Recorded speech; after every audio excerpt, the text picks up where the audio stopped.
Hello, everyone, and welcome to the Process Podcast.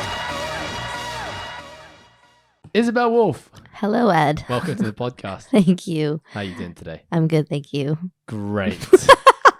I mean, how are you doing since you were last on this podcast? What's been happening in your life in the last few weeks? Last time I was on here when we talked about moving into fixed salaries, I guess. Yeah, there's been a lot going on.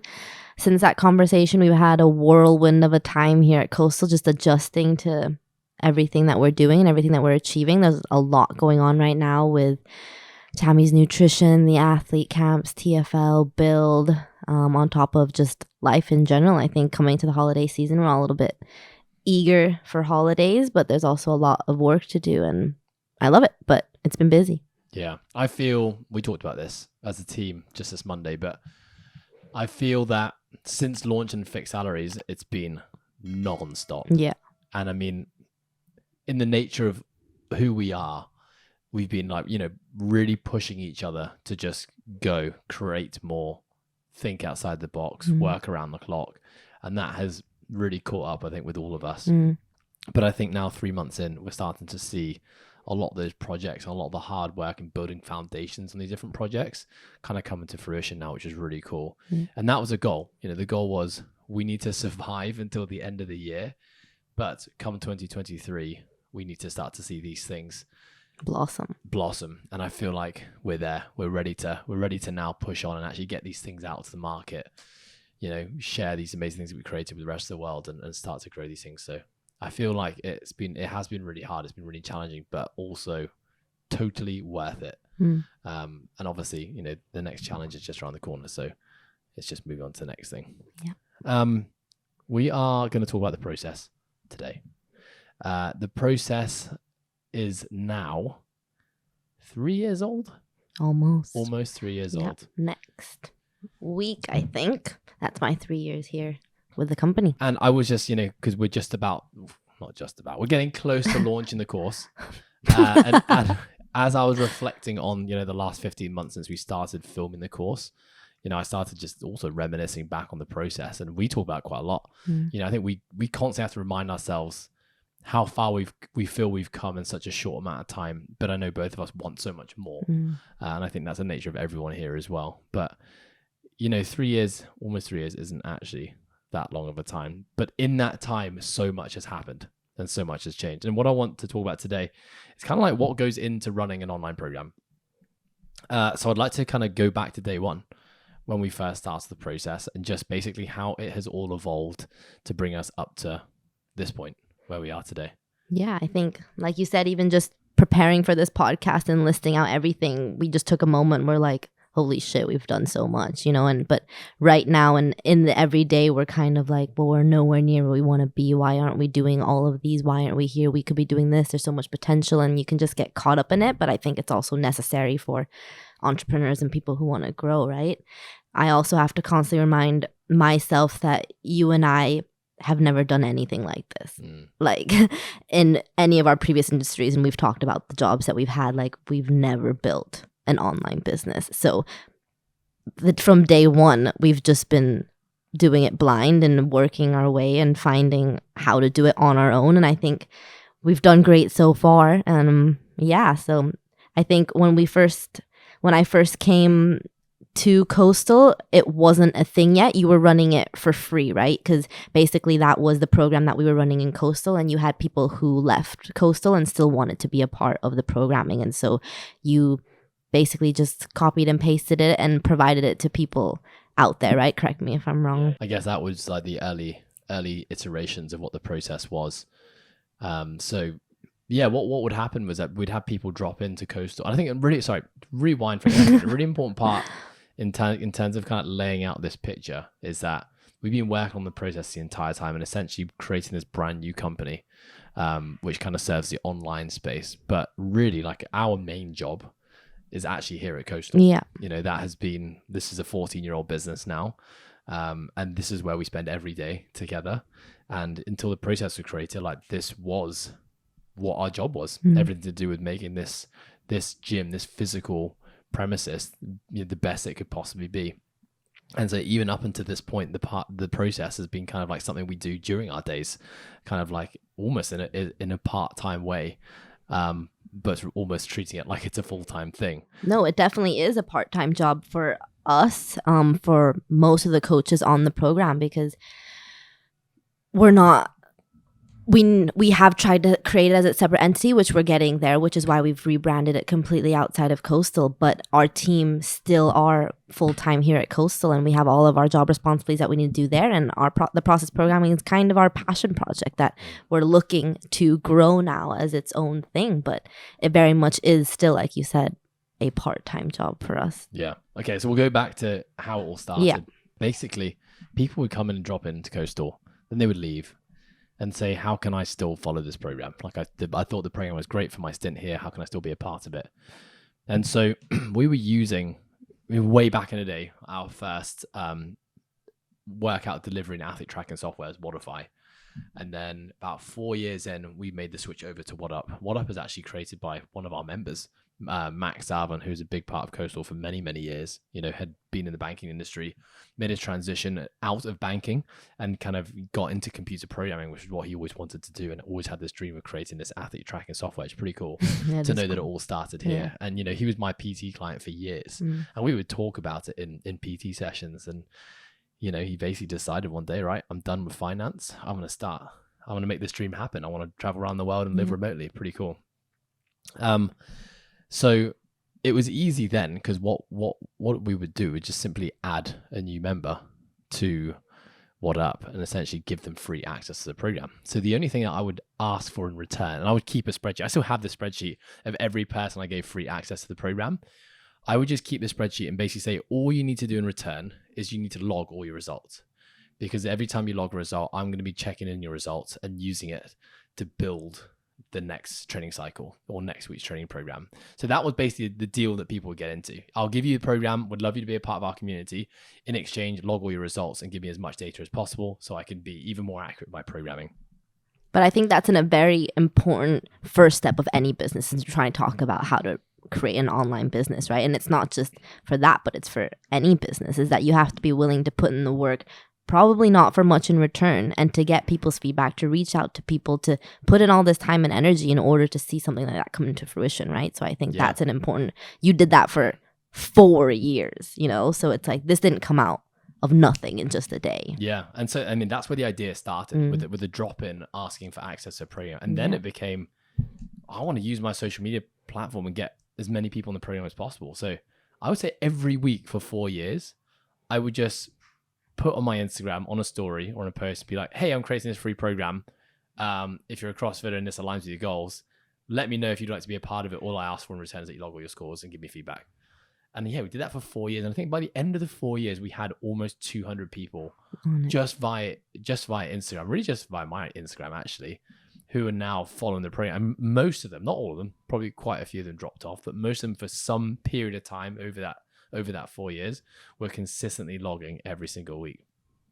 That's pretty cool. It is. And it's important to note that, again, that was completely organic. When I moved here and when I started at Coastal, I didn't even know about that. That was something that you were doing on your own time for your own benefit. And because you enjoyed it, you were passionate about it, right? And then there came a point of time where we were like, okay, I think it was both of our minds together, because for me, it was also, what can I do to help this business? I'm coming here now. What space for me is there to do something you haven't done before? And we were talking about this online program, and both of us were like, well, this is another way to now scale what we do here and to grow the business more than through these 4 walls right here at Coastal. So we were like, okay, this is something that we're going to do. We took a long time to figure out the name. We went back and forth so many times when actually in the end it was right in front of our faces. We just chose the process because of trust the process, right? And the Infinity logo as well represents that it's a never-ending process and a journey rather than focusing on the outcome, right? And once we had that, it kind of just everything slotted into place the way it needed to be in order for us to create that. Like you said, we had Max who helped us with the WhatUp, and that already had a billing system and all that kind of stuff. And you had quite a lot of turnover from the people who were doing it for free and to who were doing I just want to jump in there, because probably of the 4 years I ran it for free, for 2 of those years, I was on Max's back every day. Yeah. Like, Max, when are we going to have the ability to charge us as an online program? Mm. So, and he just said, oh, I'm not sure if it's something I want to do. Basically the agreement with Max when What Up was really cool. And he just basically said, I'm going to launch this program. You're going to be my very first ever client. And I just want you to be the guinea pig. Are you okay with that? I was like, I'll definitely be the guinea pig because I would love to give you feedback. And essentially we build this program, the software together. And now it's so cool. I just caught up with him the other day and like, What Up is all over the world. Like honestly, all over the world. It's crazy. And so I'm really happy that he finally made the decision after years of pestering. He's like, okay, we'll enter the online space. And that was basically when we first said, right, we now have the ability to be able to actually make this a proper business. Like rather than doing it for free, let's actually maybe put a price on it. And I remember I was really nervous about that. I was like, I didn't know if people were going to do it. Yeah, actually can do it, But at the same time, like I knew it was such a good program, and I knew that the 250 people that had been a part of it for free for all those years, like they were getting really good results, and they were loving what they were doing. And I know it's free, but if something's not good, people aren't going to stick with it. So I knew there was something about it that was going to be great. And this was also at a time where it wasn't really a thing yet. That's the other thing. It's like we were trying to pioneer this type of industry and what we were doing and this type of company. And so it's like that was another thing that made us nervous. Is like, well, is this even going to work? Are people going to want it? Like people are already doing group classes in their gyms. Why would they rather want to follow our things? And so there was a lot of question marks. But again, like with your relationship with Max, it kind of it was like things were falling into place that we just had to do it. We just had to chase it, right? And again, you just needed that one person, you and Max both together, to believe that this was something that you wanted to do and could do, and you just went for it without actually much fear, a little fear, but not too much. Yeah, I remember when we first said, right, we're going to make this, let's create this company, the process. Yeah. And the only thing the process is going to be at first is just going to be online group training. Yeah. And we were already creating those programs. Live, Perform, Compete were our 3 programs that we run here at Coastal. I'm like, this is super scalable. Finally, after 11 years of running a business, I found a way to make this thing scalable, which is really cool. And I genuinely thought, because I had 200 people in the program already for free, I thought that all 200 were going to sign up the moment I put a price on it. Because, in my head, I was thinking, I've given so much to these people for such a long period of time, built these relationships with people. They're going to totally see the worth. We charge, I think our first price was $39.99, which is basically like right bang in the middle of the industry standard for other online training programs. I was thinking that's quite affordable. I think we're going to have 200 members here to start.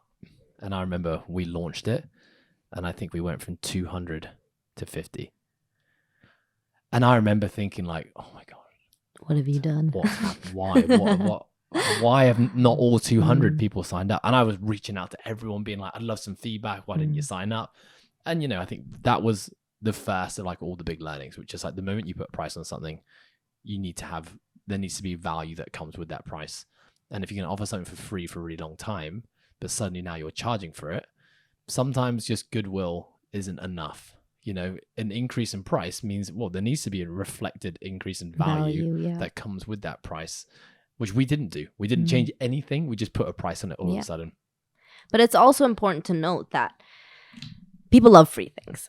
You know what I mean? And it's like every time you do put a price on something, every time you do increase a price on something, there will be people who fall out. Like that shouldn't put you down at all, right? And I don't think it did, but it was definitely a learning for us because we continue to do that. Every time we do something that may be a little bit uncomfortable for us, we have to remind ourselves that this is a part of a growing business. Sometimes you have to be uncomfortable in order to grow even further, right? And it's not necessarily because they don't see the value, but sometimes it's financial circumstances. Like we also have to remind ourselves that fitness is a luxury and not a commodity, and not everyone has that expendable cash to pay for something. And it could have just been that it wasn't part of their priority right now, right? And so that's a huge learning that we've had to learn because we've increased prices, we've brought things back, we've questioned ourselves. So that was something that we went through. I'm not gonna lie, it still hit me with all of that. So I totally agree with every single word you just said there. But I just thought that we were going to start with this much bigger base. And that I remember sitting down and creating my spreadsheet as to like what the forecast and earnings are going to look like. And I was like, we're going to be at 1,000 subscribers after a year. And then suddenly going from 200 free to 50, Yeah. I think it might be less than 50. And then having to start from there, I was like, Yeah. ooh, okay. Well, let's be Maybe honest, not. you're still like that to this day. You're That's gonna be true. like, we're gonna have 1,000 people, just you watch, Isabella. And I'm like, okay. I'm just in my head, I'm 5 years ahead of when these things actually happen.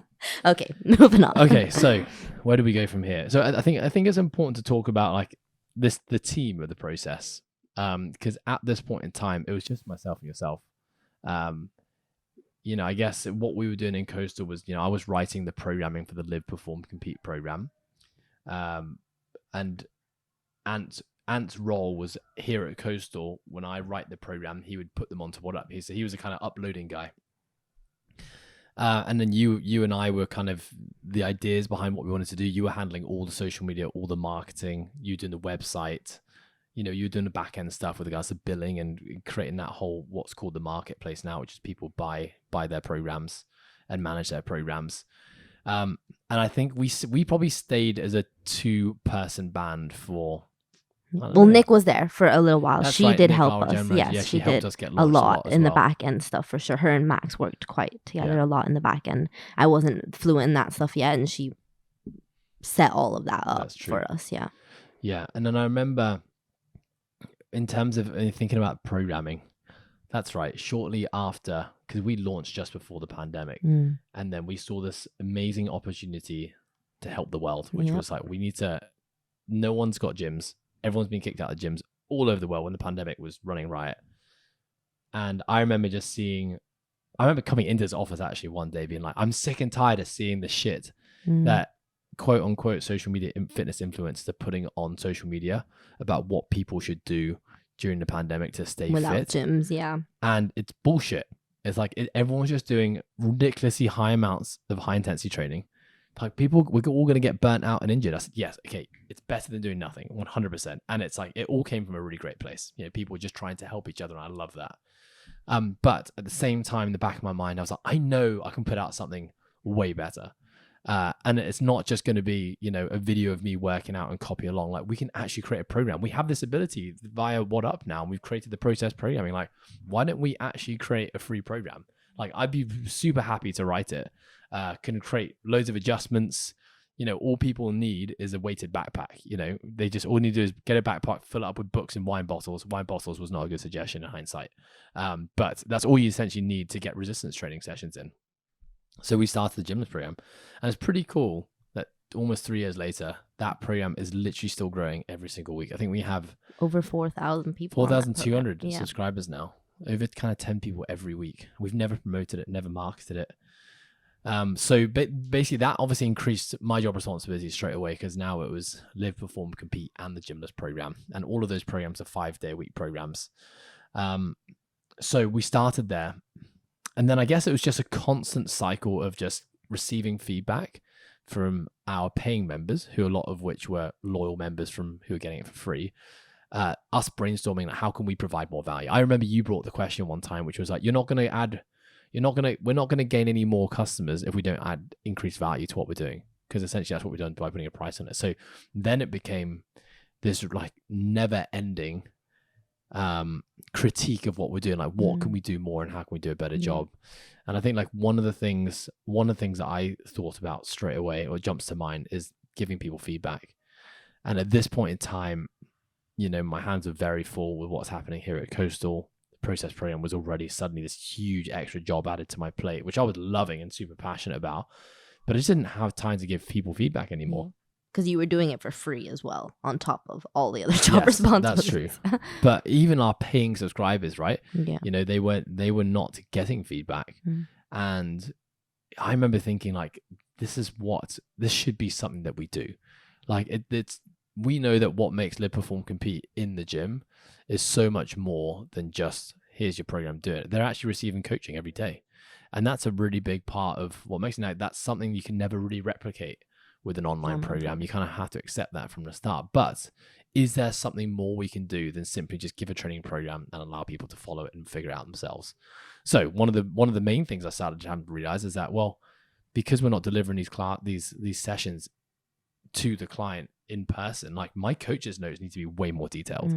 Because previously my coach's notes didn't have to be that detailed, because I knew that a coach would be able to step in front of a class and explain what the intention was. So suddenly that added a massive job to the list, which is like, I need to write these workouts as if I'm a coach standing in front of someone in America in their garage getting ready to work out, so they know exactly what they're doing and why they're doing it. That was a big first starting point. Is even things like warm-ups. Holy shit, like we normally take people through warm-ups, but people in the garage in America don't know how to warm up. Well, we should assume they don't know how to warm up. So now we need to step up our game in terms of, writing a warm-up. We need to write the intention of a session. Like, what is this training session doing?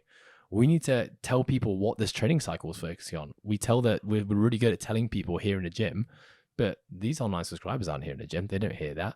So now we've got to start finding a way to kind of communicate everything that we do on the training program as if that person was stood right in front of us in the gym. So they're getting just as much value as the person who's actually in the gym doing it. The only difference being you don't have the coach there. Yeah, I think it was a big learning experience for us on how to do what other people weren't doing. Like, I think we were doing a lot of research as to why people were choosing certain programs and potentially not ours, because we did go through a period of time where we were completely stagnant and not growing, right? And that's something we've always prided ourselves on, which is customer service. Yes, again, those were things that we added. We were like, what about people's customers' experience? It's like when they come in, we want to welcome them. We want to show them how to use the app as it's full. We want to tell them what week of the cycle we're on, what they can expect, who they can reach out to, all those kinds of things, because all those little details makes people feel like they belong to something in what could be a potentially lonely atmosphere when you're training on your own, right?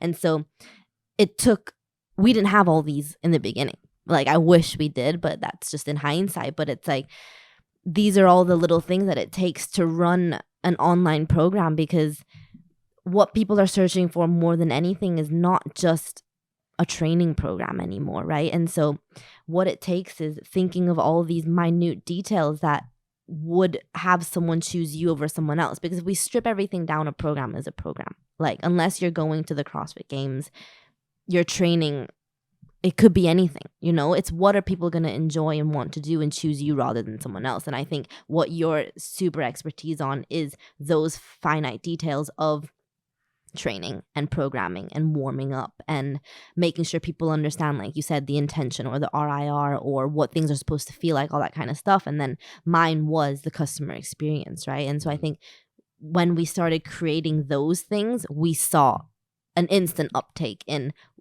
our subscribers. But then, like you said, it was a never ending of what more can we do? Because after we showed that, again, there was kind of a lull. Well, we had to go back and think, step up again. What aren't we doing now, right? And I think that was the introduction of our accessory programs, right? Yeah. I mean, just thinking about this, like making the customer feel valued. Yeah.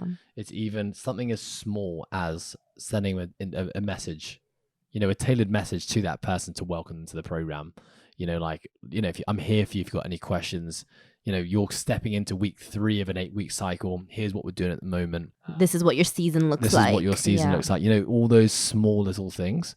And then, one of the biggest pieces of feedback was that we had people who said, I would like to actually, how do I work on my weaknesses even more? That was the one, yeah. When we, again, coming back to Coastal here, it's like, well, we have barbell classes, we have gymnastics classes and endurance classes, but an online subscriber doesn't have access to those. So it's like, okay, we've actually got to now create these programs so that a subscriber has a chance to further individualize their training, because generally speaking, people's weaknesses, quote unquote, fall into one of those 3 buckets. And so then the accessory programs were born, and we said, right, this is going to be free, this is included in their subscription. And I realize now, I'm like, okay, there's a lot now on my plate. I don't think I can be writing barbell gymnastics and endurance sessions. But I also knew that we already had, coaches here doing a great job with those programs, writing those programs. So that was, I guess, our first additions to the program, was bringing Ant and Alex on, Al, who's writing Barbell Club, Ant, who's writing the gymnastics and endurance work. It's like, guys, you're kind of already doing this, but we now need to tweak it and tailor it a little bit more, because we're going to have we're going to offer this twice a week on the process programming. Would like you guys to write those 2 sessions, and we would kind of start brainstorming as a team, and I would write out, and this is still how it works, I'd write out the next cycle for Live, Perform, Compete. Right, this is what we're doing for the next 4 to 8 weeks. You're going to put your gymnastics, your endurance, and your Ollie accessory to support this. They're not 2 isolated programs. Like, we're always working together to be like, okay, the accessory programs cannot take away from the main work, because the main work is the main work, and they're called accessory programs for a reason. So that was cool, bringing those two guys in and now kind of like starting to form a bit of a team. But I also then, around the similar time was like when we made that decision that giving people feedback was going to be something that made us A different. staple of it. Yeah. Yeah. And so we basically said, right, every member, every new person that joins this program is going to be assigned a coach. And that coach is responsible for essentially being an accountability partner to the athlete. They're providing with individualized feedback on their videos, on their workouts. It's essentially something that the online subscriber can reach out to their coach and know that coach is going to have their back or help them work through an issue or a problem. So essentially, it's kind of like this is another aspect of why we call it semi-individualized programming. Not only is it programming based upon your results, but it's also the fact that you kind of have the coach there. And we said, right, this is what is going to make us different on the market. Everyone forever who joins the process is going to have their own coach. And then what we realized was that we started to get really popular. I think we had some big spikes and we had lots of people signing up. And at the same, we kind of reflected at one point, we thought, okay, we're offering a lot. And I think a big part of this drive was that our coaching team was getting quite burnt out. People had a lot of stuff to do here in their day-to-day job. And they were also getting all these online subscribers. And this was all, again, like we said, part-time. Like we were all doing this outside of because we weren't on fixed salaries then. So coaches need to find a way to hit their wage, and they were doing this out of the goodness of their hearts because they believed in us and believed in what we wanted to do with this program. So looking back, like that was and I remember the standards were high. I was like, you cannot leave a session without at the very least a like to show that person recognition that you've checked in on them. But again, that's something that we learned. Like in the beginning, we had no standards. We had no KPIs or rules of how often people checked in, what people had to say, what they had to do. We had no standards on even like messaging people, or we had no template, any of those things. And again, as we grew to this point where we were like, holy shit, we're bigger than we thought we would be, we had to then go back to the beginning, which something we now know with all our new projects is the first step of anything that you do is that, okay, you need to set actual standards, you need to set actual templates to make everything easier so that everyone is receiving the same thing. Because we would get that feedback sometimes. People would be like, I haven't heard from my coach in X number of days. And we were like, oh, it's because we never actually set that expectation, right? Yeah. So I remember that was a point where we had to bring on more coaches. Yeah. So I think Tammy was our next addition. And, in terms of like, even adding coaches to our team, it wasn't that we just picking people randomly out of our coaching team. It was like, guys, who has an interest in this? Who actually likes sitting behind a computer and checking in and scrolling, once a day and providing feedback to YouTube videos. It's a very different craft than coaching in a group class atmosphere, right? And that's something that you had to learn. That's something our coaches had to learn. We have coaches who aren't part of that right now, like Alex, because he just realized that personal connection on the group floor just isn't replicated on online space, and that's not something that he enjoys. But you have to try and learn before you can make that decision, right? Yeah, that's right. Yeah, remember, Al was a part of it. He was just honest and said, you know what, I'm not good at this and I don't enjoy doing it. And we were like, okay, well, let's not make you do something you're not good at and don't enjoy doing. Yeah. And so then that's where we brought Tammy in, and it's probably around about.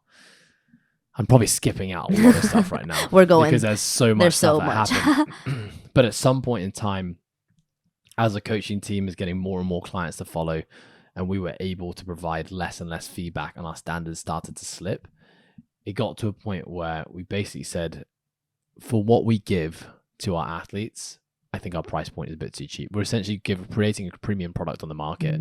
We're giving people an individualized coach, which other organizations are charging over $100 for a month, and we're charging $39.99. There's no wonder we're getting such an uptake and people wanted to be a part of this program. So this was a massive learning curve for us. We said, well, what do we do? And we made that decision to increase the prices. And we basically went from $39.99 to $69.99. Now, massive learning curve here is that even though $69.99 relative to the industry, where there are companies who are charging over $100 US for the same thing, seems like a really affordable price, compared to $39.99, it was a massive jump. It's almost double. And I think our existing subscribers felt that it's not that it wasn't worthy of a $69.99 jump, but they just weren't really prepared to double their expenses on their training programs. So we actually, in that transition, as we increased the prices, we gave people about 3 months heads up, said in 3 months time this is going to be happening. We gave people an opportunity to buy upfront packages. That was something new we started. We only ever had 1 month subscriptions, and we created 1 month, 3 months, and 6 months. And the reason we did that was to try and mitigate the potential damage of increasing our price, because we wanted to retain everyone, really. We also knew that it would be the more committed people that stayed. Perhaps the people who'd been a part of the program who maybe weren't logging results as consistently or weren't as bought into Prone would probably drop off. But we saw that being a very small percentage. So when we launched those new prices, we definitely had a bit of kickback. Not much, not as much. I think we were all I was super nervous about it. I knew that it was the right move to make, and I knew that we were 100% worth that new value. But I was a little bit scared about what the people who'd been with us for, all the day, all since way back to those 3 days, 7 years, what they'd be thinking, going from free to $69.99. And in that process, we actually did have quite a few people drop off the program. Now, in terms of like overall revenue, we had a slight increase because the price had doubled, but that really wasn't actually the goal. The goal wasn't about increasing revenue. The goal was, having a perceived value that matched what we were offering. And really, like, we knew we were still a small company. We knew we were still, only 2 years into business. We needed to just grow, and like having people on the program was super important to us. So yeah, that's my first hurdle that I know we can talk about for a lot longer. What are you thinking? Yeah, I think we had a lot of chats about that price increase. I don't think we were all 100% on board. We all had our own arguments in favor and against it. But just like anything we do, we were like, fuck it, we're just going to try it and see what happens. And if not, we know we'll be able to remedy any situation, right? I think during that time, it's also important to note that we didn't not add value, because we did learn from our mistake the first time from going free to nothing. We made the elite program accessible to everybody, so now you get access to 4 programs instead of 3. You skip that one. We also have the water cooler, which was a new feature before we increased our prices, which is this amazing community chat forum where people feel like they know everybody, even though you're on opposite sides of the world, right? And we made it a standard that the coaches had to post on that water cooler every day of the week. So we were ensuring that there was going to be community engagement. There was going to be constant education. Every day on that post, we're learning something new, right? And so those were standards that we increased of ourselves and our value in order to sort of justify this price increase. I would say, though, when we first increased the price, we didn't create that value straight away. Slack, I think we left it, again, it was kind of like we ended up learning from what we did the first time, but it took us a month, I remember. Yeah. And I remember you brought it up, and it was like, I was like, it's not we're not taking on we're not getting any new subscribers. And I think you said, well, have we increased the value since we increased the price? And we were like, shit, no, we haven't actually. So then we're getting back to drawing board. Like, what can we do? We need to step up our game and in these different areas. Part of that was like content creation, and hiring like Johnny Boy, who's filmed this podcast, to help us create more content so that every week we can be getting educational content out. We can be promoting the program, new cycle videos, all that kind of stuff, movement technique breakdowns. We knew we had so much more to offer, just didn't have someone with that skill set to be able to actually do it. I kind of do want to rewind and talk about, the addition of the Build and Elite program. Yeah. So I think it was Elite. It was Build first. Well, Build was more because one of my good friends, who was also a client coach for a long time, at the start of the pandemic, he just gotten to a point where his business had gotten super stressful. He'd lost his job. He'd been, a long-term, I would say kind of like an OG CrossFitter. He'd been doing it for a really long time, pre-2013 days. And he just gotten to a point in his life where he was just burnt out and he needed training. He still needed guidance. He still wanted a program, but needed something that was just going to be a little bit easier on his body. He didn't know what that was. And that's where, we had a conversation, I think over a couple of drinks one day, where he was saying like, this is what I feel I need now. And, straight away I thought, okay, you kind of need some bodybuilding. Like you love lifting weights, you like being in the gym, like looking good and feeling good as 2 things are important to you. Why don't I just create like a bodybuilding program? I said to him, like, what do you think? Should I do it? And he was like, oh, I'd 100% get on that. And I was like, okay, I'm going to do it. We were literally just like, fuck it, do it. And then we did a shoot in a global gym, and we absolutely loved it. And people who were on it absolutely loved it as well. It was a good program. And I really loved like writing that program. It was different. Yeah, it was so different, but it was like that kind of training was was where I started as a coach. Before I got into CrossFit, that was exactly what I did for all those years. And so I was really excited about creating this new program. And again, What Up gave us the ability to do that. And then we kind of started promoting and masking it, and actually started to build its own community of itself. And then the same problems arose where we just had too much work, too many programs to write for myself. And we had too many people that weren't receiving the feedback. Yeah. So that's where we brought on Liam. And, Liam came on board. Liam joined the company probably after 9 months after launching the Build program.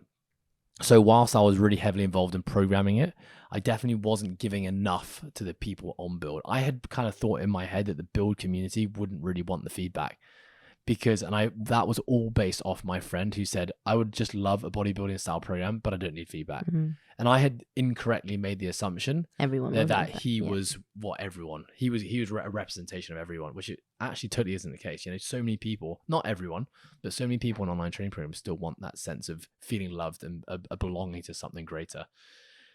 And I remember, I know that Liam's background had been very much in the functional bodybuilding space. That's what had essentially got him into the coaching space. He'd been a big part of Marcus Filly's program. He'd followed it for years. He's a really great mover. He values that type of movement. The training that he does with a lot of his individual clients are very much gravitated towards look good, feel good, function well. And so I remember just sitting down with Liam being like, hey, I think I'm overreaching a little bit. I'm a little bit overstretched. So I'm not providing our Build people with the value that I think they deserve. But I think this could be an amazing program. Like I really do think it could be if someone took the reins and really gave it the same amount of love that I give to Live, Perform, Compete. And Liam straight away was like, I want to be a part of it. Like, tell me how I can do that. So I remember that started with me essentially mentoring him. So great, right.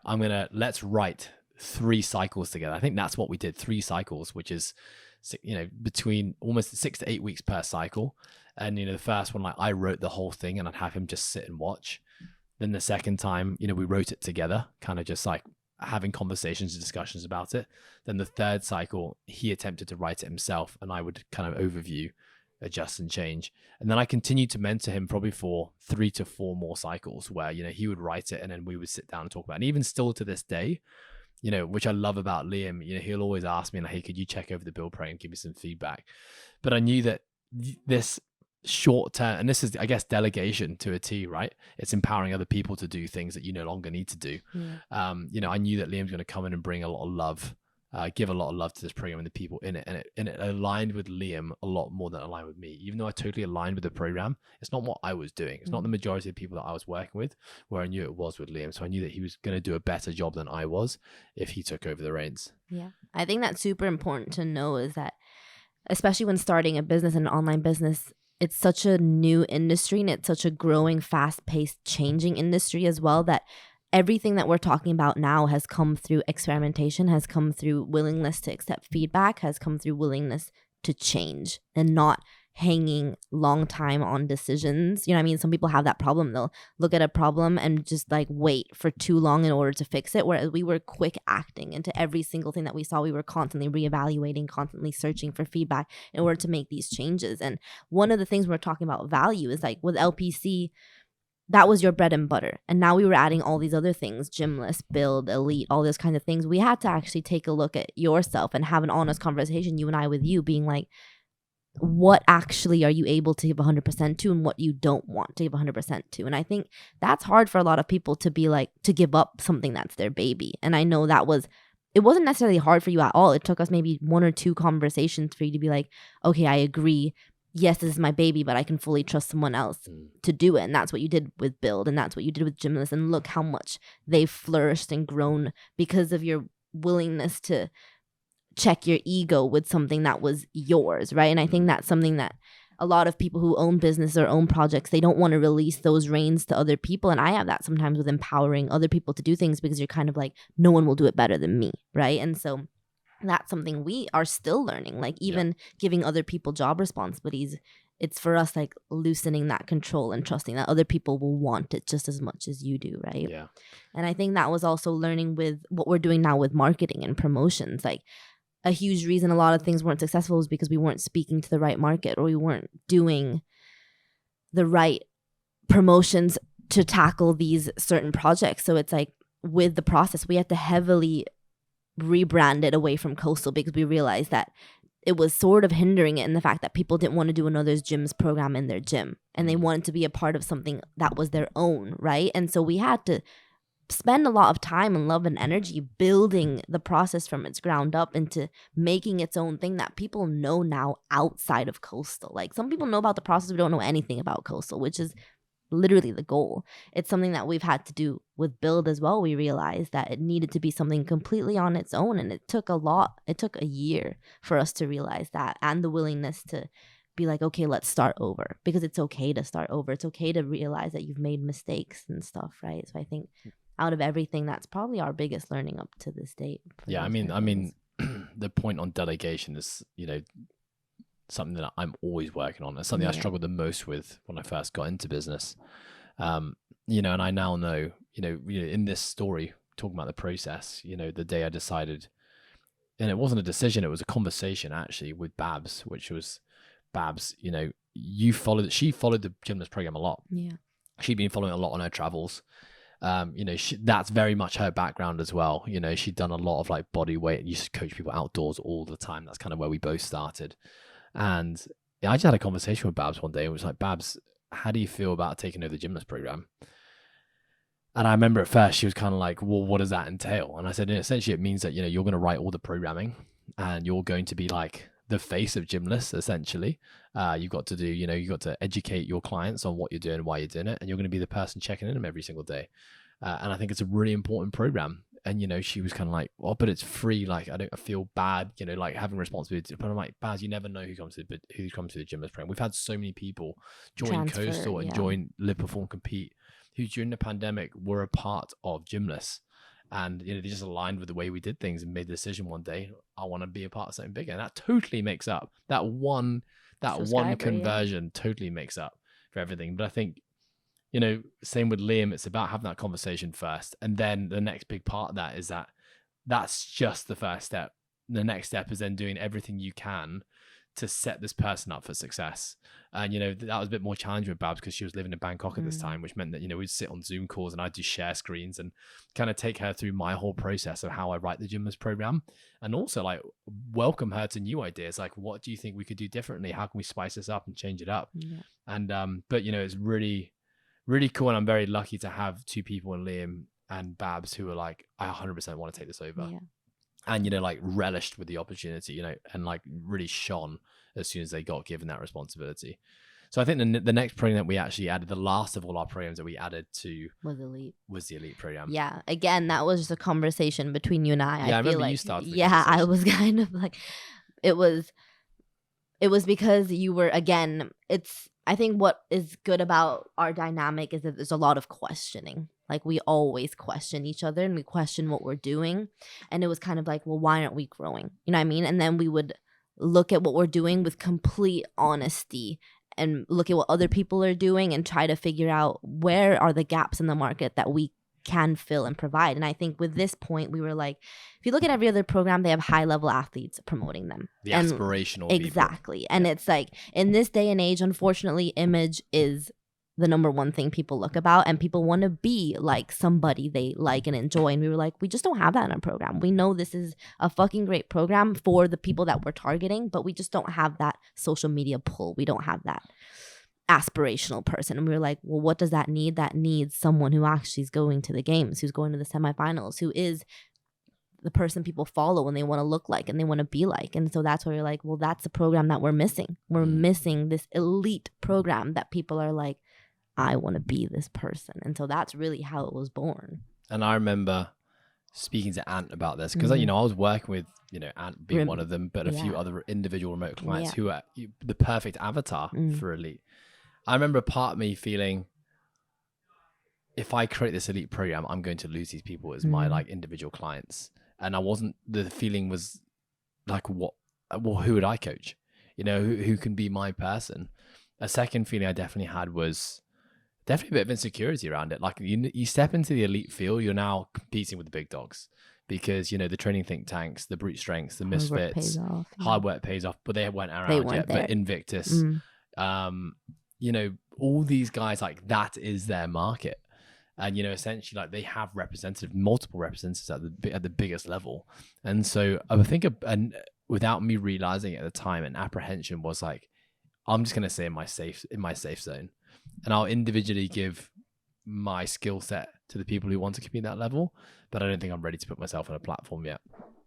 And I remember actually after we had the conversation and I was coming around to it, I remember just asking Ant, hey, Ant, if I created an elite program, like, do you think people would like it? And he was like, yeah, 100%.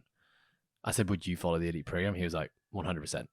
And as soon as he said that, I was like, okay, like if he believes in me and knows that I can do this and it's going to be really good and people are going to value it, let's do it. Yeah. And I remember in that moment, I was like, this is going to be so cool. Yeah. Like this, I love this kind of programming because, you know, I can really like get creative. Yeah. I've got 2 sessions every day to write.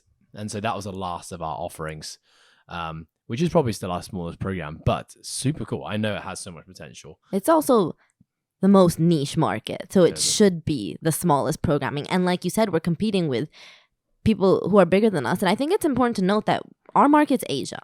And like that's something we've had to also look at ourselves from. Like we're trying to provide and pave the way for a very infant kind of industry right here where we are. And we're trying to change people's lives and give Asia a name in a place where this sport's not. It's Australia, it's America when you think of it, right? And so again, I think that's something I pride ourselves on as people and as a business more, is like we're not afraid of that. And we're daring, and we don't shy away from challenge, and we don't ever worry about, yes, you may have things internally for a second that you're kind of like, no, we don't deserve that.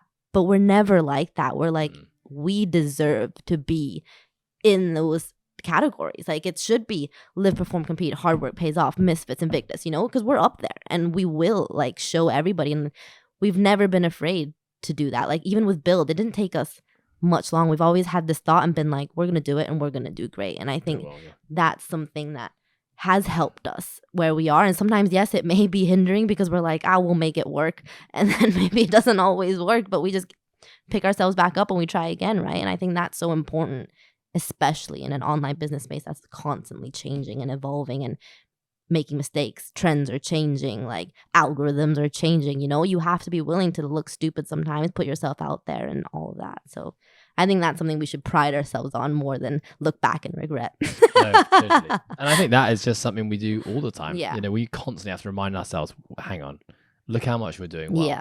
You know, we may be not crushing things as much as we want to, or we're always going to want more, let's be honest. But just, you know, sometimes taking that backward step and just reflecting back on what you created. You know, I think we literally have one of those conversations every week about the process. Okay, let's quickly talk about social media and like marketing, I guess. Because what I think is pretty cool, and you have really been responsible for creating a website. You manage the social media account. That's all you. So if you get a message from Process Program, that's Isabel. That's me. A repost, that's from Isabel. But we now have 7,000 followers in less than 3 years. Yeah. We have never paid for an advertisement. We promise you, we have no fake followers. Yeah. And it has all been organic, word of mouth. I think we were in a really lucky position in the sense that we had Coastal Fitness as a platform. We have Ant and Tammy. We have Ant. And yourself. I would like to note that when I first started working for you, you had like 5,000 followers, and now you have 11, so I take full credit. You do 100. I give you a lot. I always credit you. I always say Isabel said to me when she first joined, your Instagram is shit. And here are some really basic things you can do about it. And I was very thankful for it. Thanks, Izzy.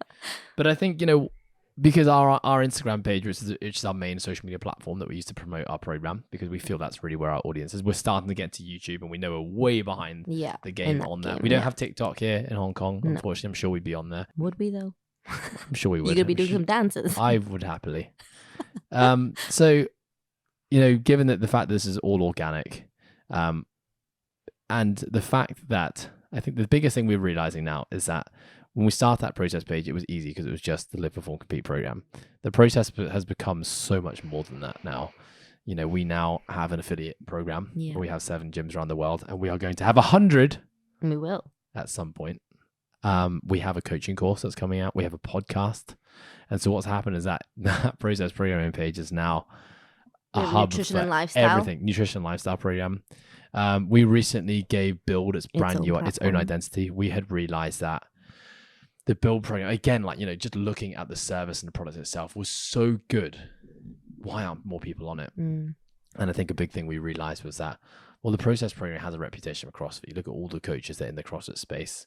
And if the Build is going to be a standalone program that is basically saying it's not that, I think it's important that it has its own identity. Yeah. So, you worked really closely with Liam to create a new logo, its own branding. Essentially, we gave it its own Instagram page. Yep.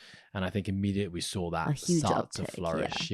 And start to really have its own brand identity. But again, that was willingness to look at something honestly and be like, it's not working. What can we do better? Right. And I'm so proud of all of us that we all have that growth mindset and open mindset to be like, okay, maybe we're doing something wrong. Let's try something new. And I think that's what I don't see often in businesses. They're too slow to react to those kinds of things and they've lost it. Right. So I think, yeah. Anyways, going back to social media. Yeah. I think firstly was acknowledging that we've got a lot of shit going on there.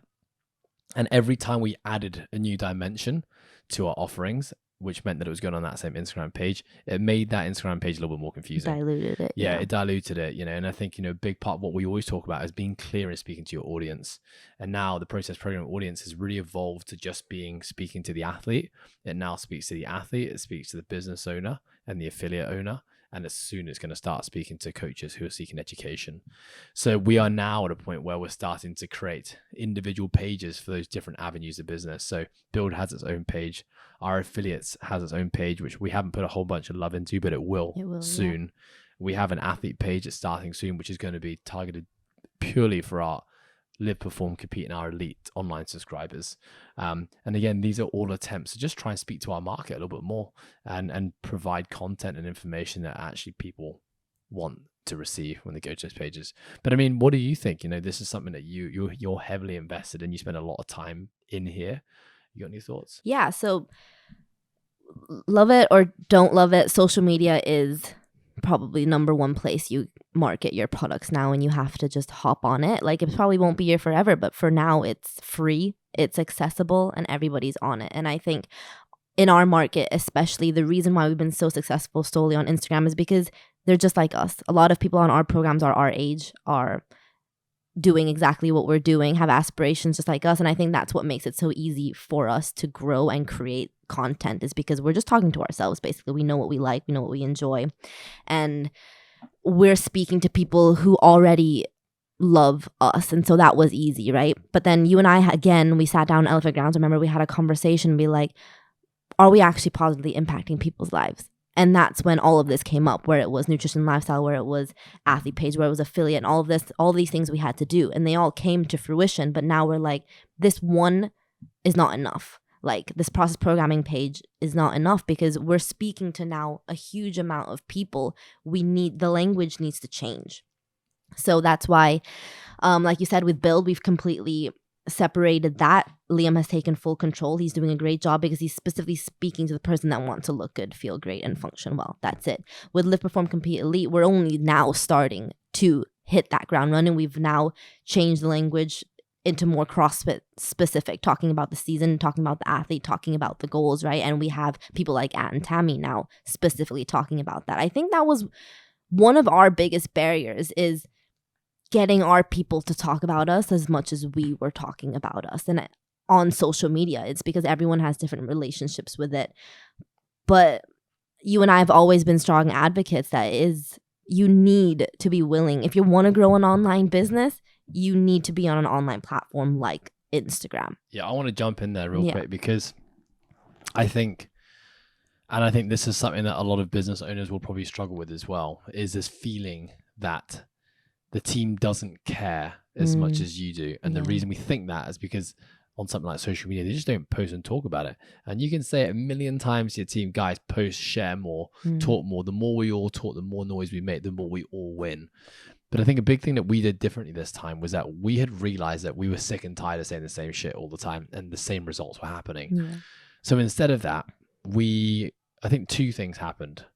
Number one, we identified what forms of mediums and what type of content people actually wanted to do. So rather than telling everyone you need to hold a camera in front of your face and speak about a program or something you love, if your preferred medium is writing, then write.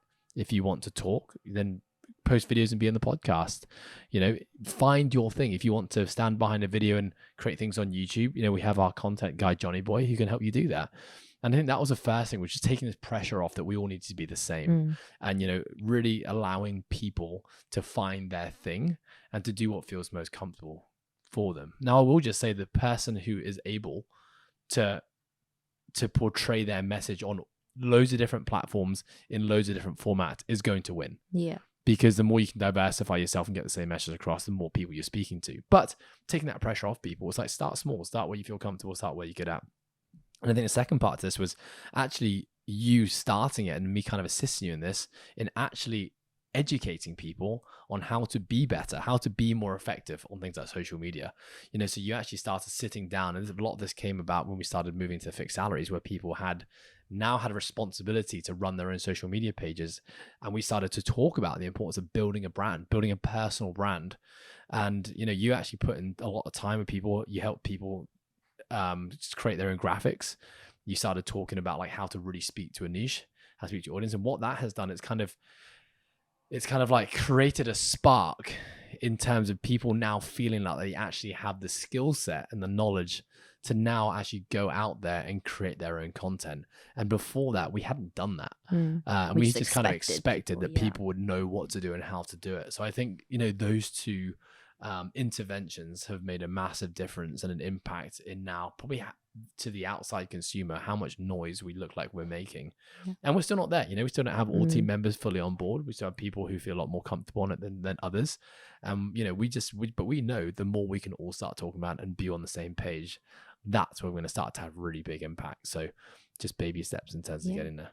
I think just for me, a last point on that, and which I've always told the team, and in my talks I've had that too, is like, you need to be fully on board and fully invested in something that you say you are. And I think it's just honesty and communication is like, well, don't say yes to me if you're not actually going to be comfortable doing something like that. And don't set that expectation with me if then you don't actually mean it yourself, right? Because like, it's clear to see that you super love LPC and it's so easy for you to talk about it. And I don't need to hound you on those things because you fully are on board and you fully invested and you know exactly how and what to say. Same thing we're seeing now with Tammy. Like, she 100% believes in this nutrition lifestyle program and habit changing. And so it's so easy for her to talk about it and create it, right? And so we're slowly seeing that in everyone. But it all starts again with an honest conversation with yourself, being like, what do I actually believe in? Am I aligned and doing what I actually truly believe in? Because then it should be easy. Like you said, yes, it's hard work, but it shouldn't be like pulling teeth and you're not looking forward to it. It should be something that excites you, but yes, you have to work hard for it, right?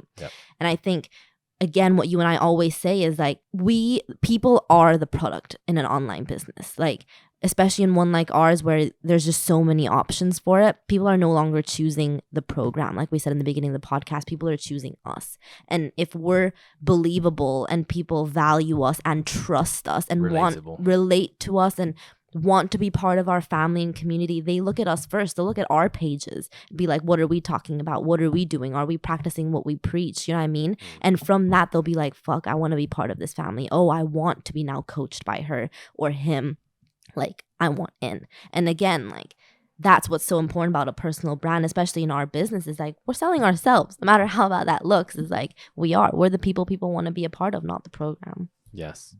You just reminded me there's one big thing we completely forgot to talk about, which was going back on our prices. On our price jump. We'll finish two things. We're going to talk about this and then we're going to finish with what we have coming up in the future. So just as you were talking there about, wanting to work with a coach, we had realized when we increased our prices, and I actually kind of had this epiphany going on holiday to Bali and speaking to loads of people there and everyone knew about the process, which was really cool and really surprising, actually. First time I've been outside the bubble in 3 years. And I guess my question was like, if everyone knows about the process and if everyone's saying how good of a program it is, why is everyone not on it? Yeah. And, speaking to a lot of, I think more of the local Indonesians in Bali who are coaching there, the general consensus was I just can't afford it. Mm. And so what these people, they were all on other programs, but other programs which were charging between $30 to $40. And, you know, we were charging almost 70 US. And so it just got me thinking, you know, maybe actually not everyone does want feedback from a coach, because I knew that what these people were paying for in these other programs, they weren't receiving feedback, and they were totally okay with it. They weren't complaining about it. They also knew that we were offering a program that did offer individual coaching and feedback, but they just didn't really seem to want it. So I remember a couple of times I put polls out on my Instagram just to confirm my hunches, to say, you know, with your online training, would you prefer a coach give you feedback, or would you prefer to self-guide it yourself? And every time it was a 50-50. Mm. So I was kind of like, well, hang on, there is a market out there. Maybe we're kind of shooting ourselves in the foot by only limiting ourselves to work, to offer ourselves to work with people one-on-one. And actually, maybe people do just want a training program. Maybe people are really self-aware. Maybe they have their own little communities where they train with, and they don't need that kind of accountability. Yeah, accountability and deeper connection with a coach. And so that's when we kind of decided, right, let's try this. We have no idea how it's going to go, but let's offer a second tier of programming, which essentially includes everything, including the community. Everything. Yeah. Except for the individualized coach. And that took us a while. Like we went back and forth a lot. Yeah. We put a lot of time into marketing it and finding a way to really like tell people about it. But the feedback was super positive.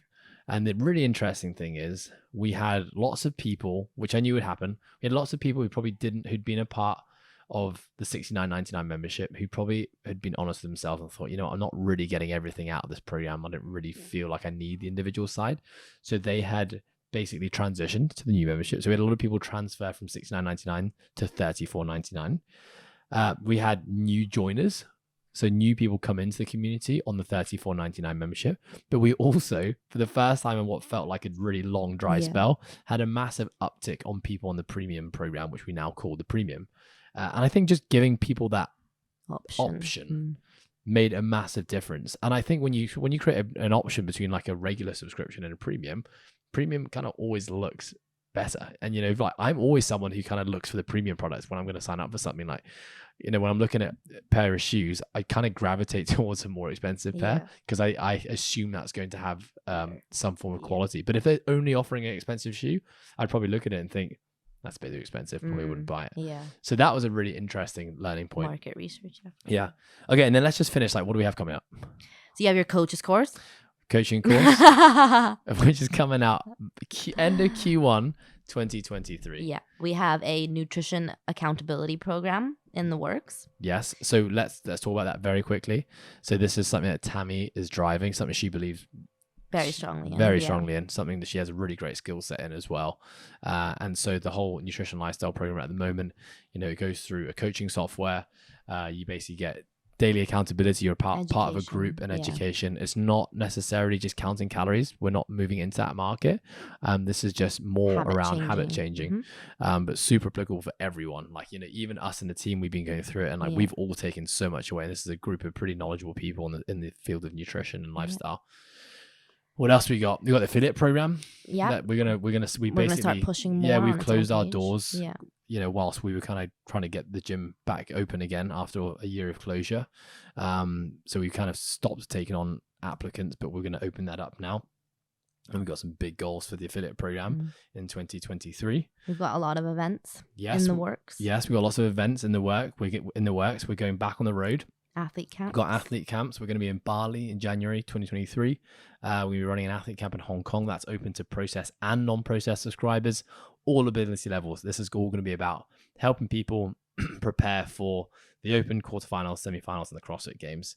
The whole idea behind the camps are to connect people, connect ourselves, our people, because most of these people we've never even met and we speak to every single day on this app, but also connect with just a wider CrossFit community. Obviously, it's about moving. We're going to be doing workout simulations, competition style simulations, judging, movement standards. We're doing lots of work. We're going to do a lot of working out over those 2 days. And then it's about learning. You know, there's going to be lots of education drip fed in there. So think of it kind of like a 2-day competition with lots of fun, interaction, and education. That is so far, and we're only going to keep growing and getting better. Yeah, I'm excited. Me too. Izzy, thank you very much for your time. Thank you, Ed. It's been great Thanks to look for back. thanks for helping me retrace those steps. I've forgotten half of that because it's Oh, been good. such a whirlwind over 3 years. It has. But onwards to more.